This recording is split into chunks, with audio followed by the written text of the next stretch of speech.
Halo, kembali lagi bersama saya Gantesya Marzatila.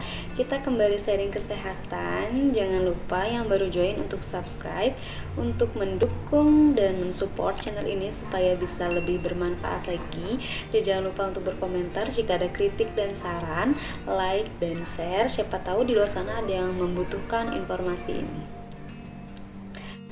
Oke, sekarang kita membahas bagaimana untuk persiapan persalinan. Selain kehamilan yang dipersiapkan, persalinan pun perlu sekali untuk dipersiapkan. Pertama, kita harus sudah siap mental. Nah, mental itu sangat penting loh Bun untuk menghadapi persalinan.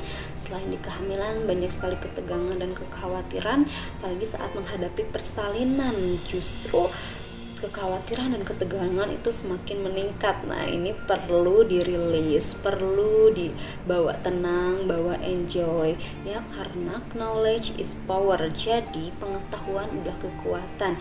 Jadi kalau misalnya ibu sudah tahu ilmunya, sudah tahu apa saja yang harus dipersiapkan, ini menjadi kekuatan ibu untuk menghadapi persalinan. Apalagi sudah ada plan ya, birth plan, mau bersalin seperti apa, di mana, dengan siapa, pendampingnya siapa.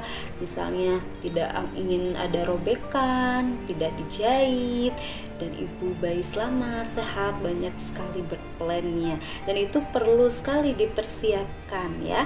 Dan kalau bisa diutarakan kepada bidan atau dokter supaya bidan dan dokter bisa membantu apapun yang sudah Bunda rencanakan di persalinan nanti. Nah, untuk pertama kita persiapan untuk barang-barangnya dulu. Jadi apa aja sih yang harus dibawa kalau udah ada 3 tanda persalinan atau tanda-tanda persalinan tiba. Nah, biasanya isi tas yang ada dalam persalinan nanti biasanya ada pernel atau kain bedong. Nah, kain bedong ini biasanya minimal, kalau misalnya nggak di rumah sakit ya Bun ya, kalau di rumah sakit biasanya sudah disiapkan untuk perlengkapan bayi dan perlengkapan ibu saat bersalin. Namun kalau misalnya tidak di rumah sakit ataupun di rumah sakit tetap harus dipersiapkan. Jadi nggak hanya ayolah santai aja saya mau di rumah sakit, nggak juga ya, tapi tetap dipersiapkan untuk alat-alatnya.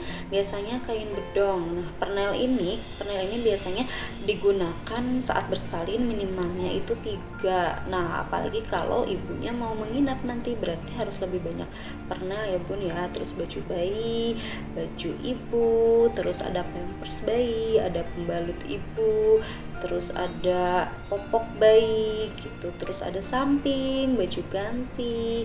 Nah, itu dibawa secukupnya, tapi jangan terlalu sedikit dan jangan terlalu banyak semuanya dibawa ya. Yang penting tadi pernelnya juga harus cukup banyak ya, karena biasanya untuk menginap tidak lebih dari 2 hari. Nah, itu diatur-atur saja untuk perlengkapannya. Nah, untuk persiapan persalinannya yang lain, kita biasanya di kehamilan sudah mulai dipersiapkan bahkan di awal kehamilan. Nah, biasanya kita kan sudah tahu ya kalau hamil itu bukan waktunya untuk bermalas-malasan, terus maunya santai-santai, enggak ya Bun ya, tapi tetap dipersiapkan dengan fisik kita. Nah, 2 itu sangat penting untuk menghadapi kehamilan di persalinan. Pertama, kalau untuk fisik kita perlu olahraga. Nah, di kehamilan sendiri olahraga terbaik masih dalam yoga ya Bun ya. Nah, prenatal gentle yoga berkali-kali banyak ibu bidan dan dokter menyarankan untuk olahraga. Biasanya disarankan juga olahraga yoga. Nah, yoga itu sendiri biasanya bisa dilakukan di atas 21 minggu atau di awal kehamilan biasanya boleh, tapi gerakannya yang soft saja.